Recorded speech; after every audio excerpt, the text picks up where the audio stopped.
नमः। स्वस्ति श्रीवेदपुरुषाय नमः। अस्मद् श्रीगुरुभ्यो नमः। अस्मद् श्रीपरं गुरुभ्यो नमः। अस्मद् श्री सर्वगुरुभ्यो नमः। अस्मद् श्री सर्वगुरुभ्यो नमः। अज्ञानतिमिरान्धस्य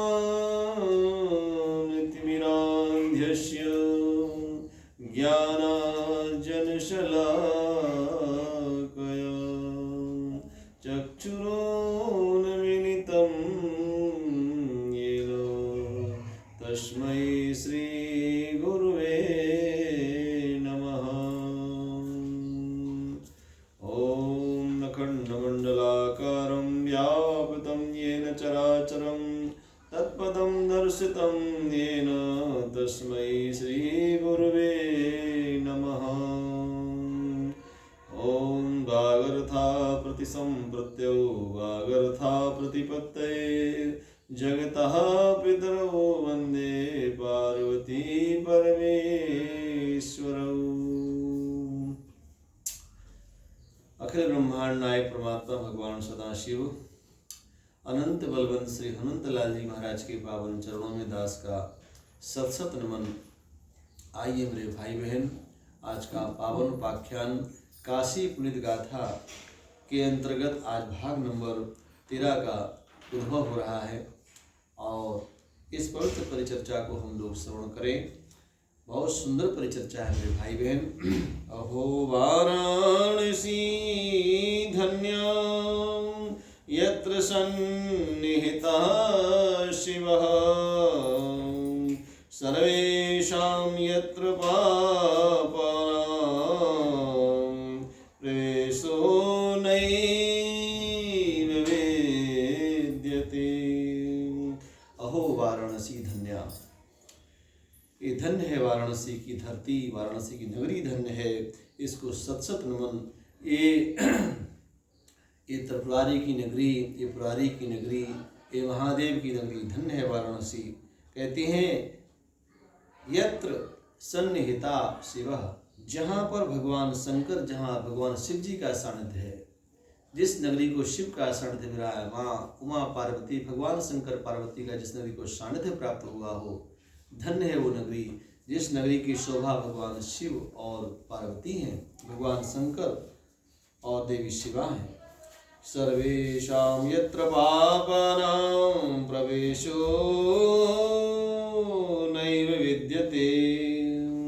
कहते हैं कि यहाँ की धरती पर, यहाँ की इस भूमि पर, सर्वेषां यत्र पापानां, अत्र यहाँ की धरती पर किसी प्रकार के पाप का प्रवेश नहीं है। यहाँ तक कि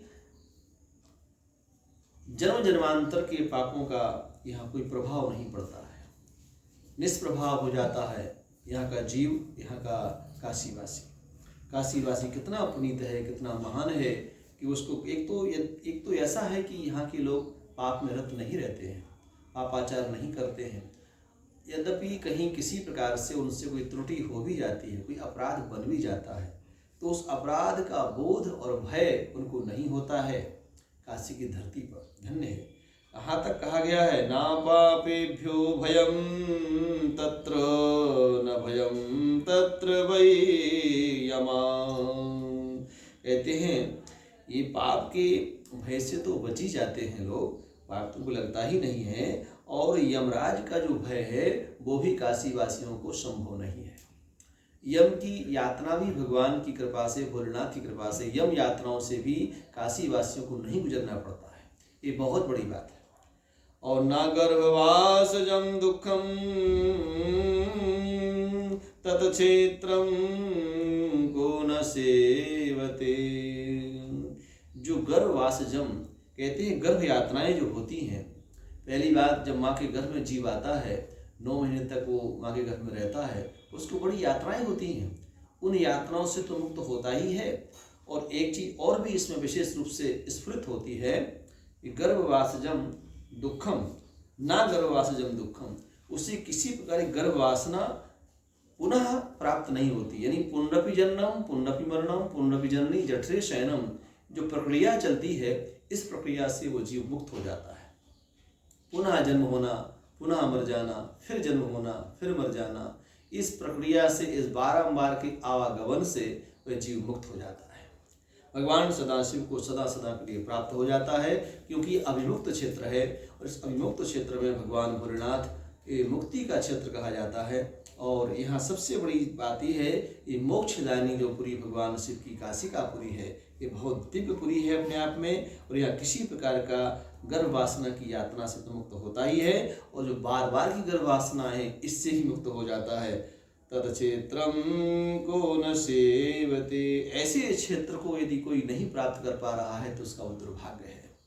ऐसे क्षेत्र के लिए व्यक्ति तटस्थ नहीं है, ऐसे क्षेत्र की सेवा करने के लिए, ऐसे क्षेत्र में प्रवास करने के लिए व्यक्ति का प्रेम नहीं जाग रहा है, नहीं मोहब्बत जाग रही भगवान शिव के प्रति, तो जीव का मैं समझता हूँ कि वो जीवन निरर्थक सा ही प्रायः माना जाएगा।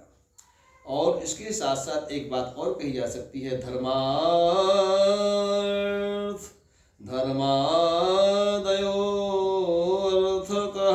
काम धर्मादर्थो यतः काम काम सर्वसुखोदयः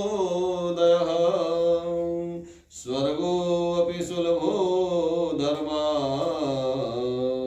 काशे का दुर्लभा परम, काशी का दुर्लभा परम, ये धर्म है। ये जो कहते हैं कि ये काशी नगरी निश्चित रूप से सब कुछ सुलभ है। कहते हैं कि धर्म अर्थ काम,